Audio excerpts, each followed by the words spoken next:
What up guys, my name is Stan from Random Tens, and it's officially Pokemon. And without further delay, let's look at our first countdown of the month, the top 10 best mythical and event Pokemon of all time. Before I start though, I want to make the criteria as clear as I can. In order to avoid as much bias as possible, each Pokemon was ranked in 3 main areas. These include design and creativity, impact on the series as a whole, and finally strength and ability, which can encompass anything from being powerful in the metagame to having a unique typing combination or fighting ability. It's by no means perfect, but I wanted to make this list as fair as possible for every event Pokemon, and this criteria seemed to make the most sense, at least to me. And with that out of the way, let's do this. Hopefully your favorite makes the cut. Number 10. There's going to be a lot of folks upset at this Gen 3 Pokemon's placement on this countdown, but the truth is that despite being admittedly adorable, Jirachi doesn't have a whole lot that separates it from the other mythical beings. Now, I'd be a fool if I didn't give this Wish Pokemon full points for creative design, as the Wish Upon a Star motif absolutely shines through, and definitely makes this creature stand out to me and many other fans of the series. It's also worth pointing out that Jirachi has a unique typing combination that in terms of both event and legendary Pokemon is unique to only it, which, along with its signature move Doom Desire, adds up to one impressionable pocket monster. But I do think that it also has a few things working against it. For starters, its overall impact on the series and popularity in general is pretty low, especially considering the most recent Pokemon games were remakes of Gen 3.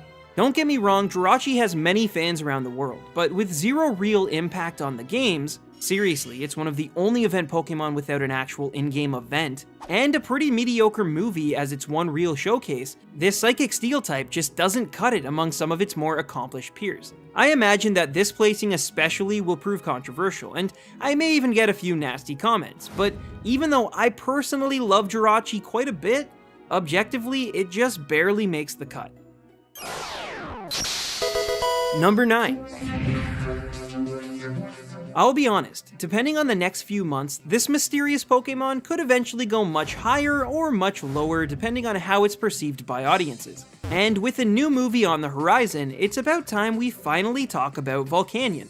Now, I've gotta say, for the record, I hated this Pokemon when it first leaked years ago. I honestly thought it was bad fan art, drawn by someone who loves Naruto just a little too much, but lo and behold, Volcanion is officially the 721st Pokemon. And after a few years, myself, and I think many others as well, have warmed up to this Steam Pokemon. Right off the bat, it gets huge points in the strength and ability department by simply being the first fire-water hybrid Pokemon ever. This is one of those typing combinations that diehard fans have been wanting for years, and personally, although I think it could have been done a lot better, Volcanion at least does stand out, and has a design that's as unique as its typing. Also, I think its ability Water Absorb makes perfect sense, as it basically uses water as fuel to power its attacks and movements. On the other hand though, Volcanion's typing is fairly exploitable, making it look more intimidating than it actually is. At this particular moment in time, Volcanion has become a poster boy of sorts for the Pokemon franchise, and so it's hard to accurately place it on a list like this. However, there's no doubt in my mind that if it can deliver a solid film and really make an impact this summer, it could go on to become one of the most popular mythical Pokemon ever made. Number 8. For whatever reason, I've always found Gen 5 to be the most polarizing generation throughout Pokemon's 20-year history. Some fans absolutely love it, while just as many despise it to the same degree. However, when it comes to the first Pokemon in the Unova Dex, everyone seems to be on the exact same page. Victini has one of those timeless designs where it's simple enough that it practically looks like a throwback to Gen 1, and yet still has enough detail that it could belong in Sun and Moon's lineup.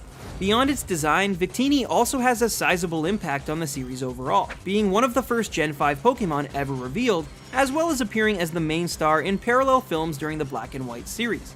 Unfortunately, however, in terms of strength and ability, Victini sort of has a rough time, as there's nothing beyond its signature move and Victory Star ability that help it really stand out. Also, being a Psychic Fire type comes with a large amount of weaknesses, and can leave this creature helpless against many diversified teams. It's not bad in battle, but it's by no means great, and when coupled with its lack of uniqueness, even its stellar design can't save it from only capturing the number 8 spot. Number 7. I'm not sure why, but for some reason Game Freak became increasingly fond of alternate forms for Pokemon in later generations. This applies to everyday run-of-the-mill Pokemon, mascot legendaries, and yes, even mythical Pokemon, like the next creature on our list.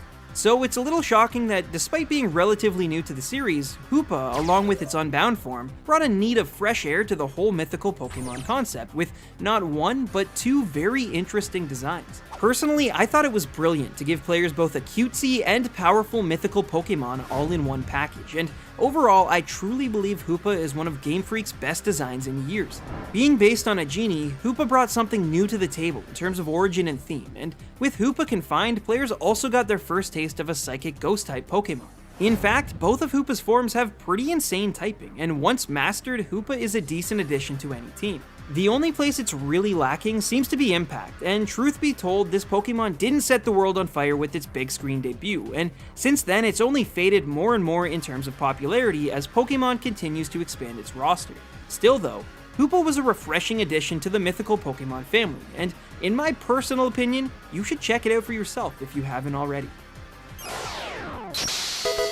Number 6. Sometimes when I make objective lists like this one, my opinions and choices can slip through the cracks and inform decisions. I can't deny this fact, and at the end of the day, I'm human, and sometimes my prejudices and subconscious sway me in a direction that might not make logical sense. But I promise, I really do try to make these countdowns as fair as I possibly can, and it's for this reason that putting Celebi in the number 6 spot hurts so much. For those who don't know, I would easily put this bug-eyed Forest Guardian in my top 15 Pokemon of all time, just outside of the top 10. I love time travel and all of the stories it creates, and for me, Celebi is an adorable embodiment of all of that. However, even though it's appeared in 2 films and has one of the cooler in-game events, as well as an entire communal website named after it, going by the rules I've said, Celebi doesn't crack the top 5. Sadly, to many in the Pokemon community, it will always be overshadowed by the original mythical Pokemon, and for some reason this psychic grass type just never caught on the same way. In fact, there's even a recent Japanese popularity poll where Celebi placed below other event mainstays like Shaymin, Manaphy, and even Keldeo. Now, I know that polls don't mean everything, but besides popularity, Celebi's also not the greatest fighter in the Pokemon universe, and it's not nearly as strategic as other creatures like the aforementioned Shaymin and Keldeo. So although I personally love it, and I know many others do too, I can't justify putting it any higher than 6th on a countdown like this, even if it has a memorable design and one of the bigger impacts on the series overall. Number 5. Quick question, what's the most neglected typing in all of Pokemon? Now, to be fair, you could make an argument that both Poison and of course Ghost types are grossly underrepresented across the series, but for whatever reason, I always thought that Bug types got the rawest end of the deal. However, that was alleviated a bit when Black and White were finally released, and with that generation, we also got our first Bug-type mythical Pokemon in Genesect. Of course, I can't bring up this science experiment without making the Mewtwo comparison, and in many ways that's fair. They're both powerful man-made Pokemon created by the evil gang of their respective generations, and they both shared the screen in the 16th Pokemon film. However, I think Genesect does have enough that differentiates it from its Gen 1 co-star. For starters, its very creation and design leaves players with far more questions than Mewtwo ever did, with logical theories that Genesect may even be a revived Kabutops with cybernetic enhancements. It's the sort of Pokemon that has some weight and mystery to its backstory, kind of like Mew, and I think fans of the series really enjoy that kind of thing. On top of that, as mentioned before, this is the first mythical bug-type Pokemon, and it's as good in battle as it is unique. Having the same typing as Scizor gives this purple insect an incredible lineup of resistances, and only one 4x weakness to fire. However, it can also use its signature move, Technoblast, to become an adaptable weapon in 4 different typings, including both fire and water. And finally, and possibly most surprisingly, remember that popularity poll I mentioned earlier? Well, apparently in Japan at least, Genesect is incredibly well liked because it placed 6th out of every single Pokemon. That's higher than Rayquaza, that's higher than Mewtwo, and that's even higher than Charizard. Genesect is by no means perfect, and at the end of the day, there are still both more creative and powerful mythical Pokemon out there. But with a compelling history, a versatile move pool, and its surprising popularity, it'd be a crime if it somehow didn't make the top 5. Number 4. I'm not too sure about how Game Freak and the Pokemon Company feel about this next entry, but if there's one thing I do know, it's that its fans adore it. Maybe it's because it's just designed so well, or maybe it's because it was the star of one of the best Pokemon films ever made, but either way, Darkrai is one of the most glorified mythical Pokemon to come out of the entire series. It has a simplicity in its design that gives off both a sense of foreboding and loneliness, and I believe that's where a lot of its support comes from. Darkrai is sort of like that really big guy in high school who everyone's terrified of, but actually has a heart of gold. It gets a bad rap just for looking a certain way, and I think a lot of folks can relate to that sort of thing. Beyond aesthetics though, it's fairly generic for a mythical Pokemon, as it has the standard 600 base stat total, but no alternate forms or game-changing abilities to help increase its prowess on the battlefield. It does get a few points, however, for being the only Dark-type legendary or mythical Pokemon we had, at least until Gen 6, and of course, this is one of those rare Pokemon that really does leave a huge impression on people. It's flawed, that's for sure, but in a way, I think that's sort of the point of a creature like Darkrai, and regardless if Game Freak chooses to promote it to the world or not, it's clear that the world can't get enough of this pitch-black Pokemon. Number 3.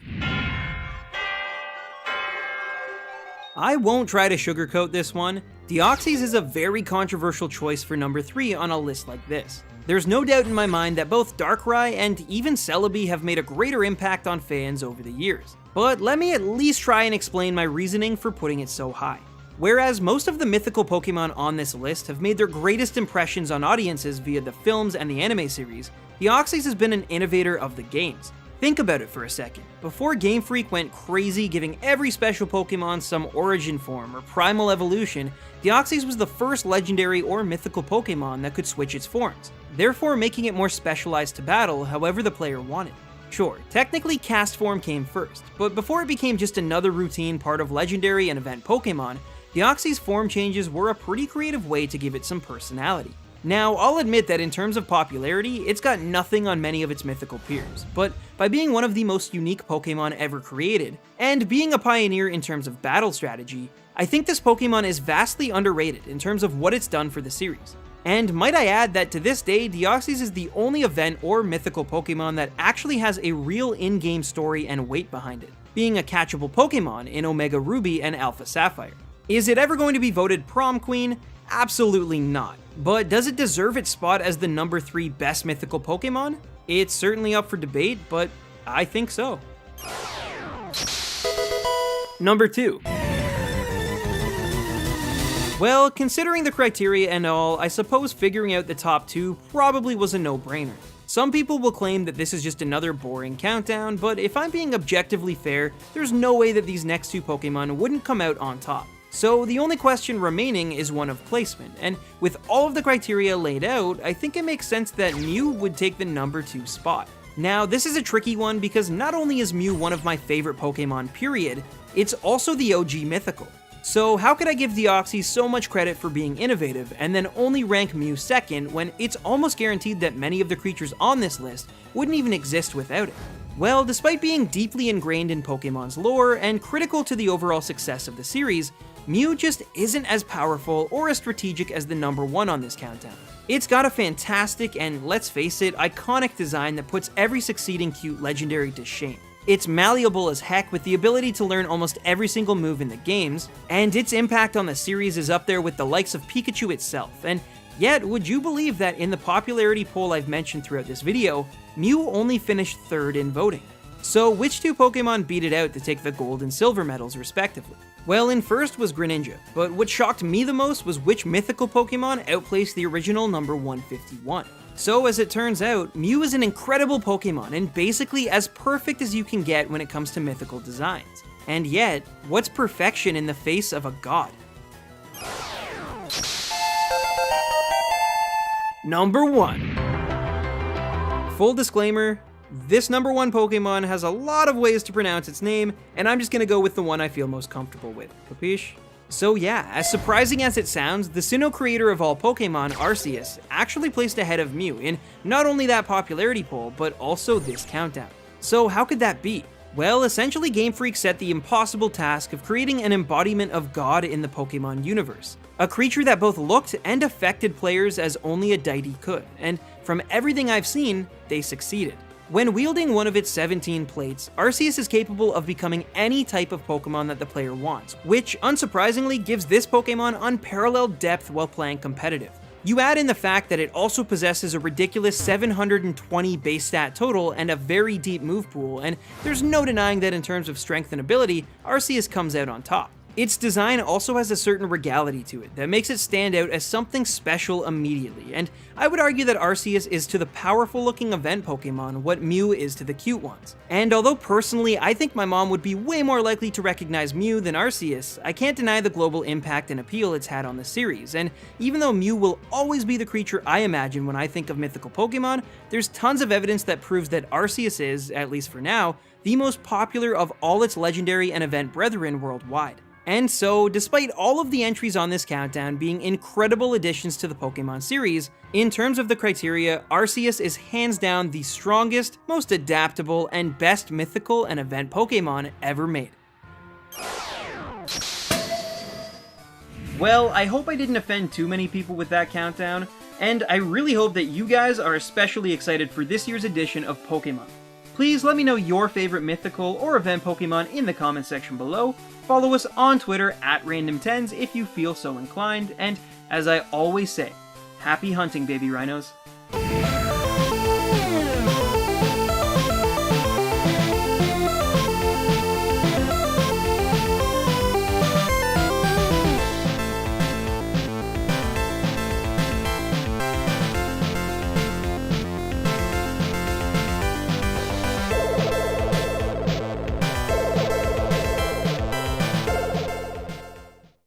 Hey guys, Stan here. I just want to quickly apologize for the lack of content, the lack of uploading on Saturday mornings, like our, under our name on our channel banner says we will do.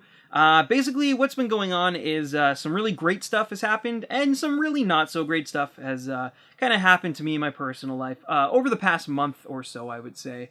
And it's nothing crazy bad. I am perfectly fine. I'm perfectly okay, healthy, happy. Things are good.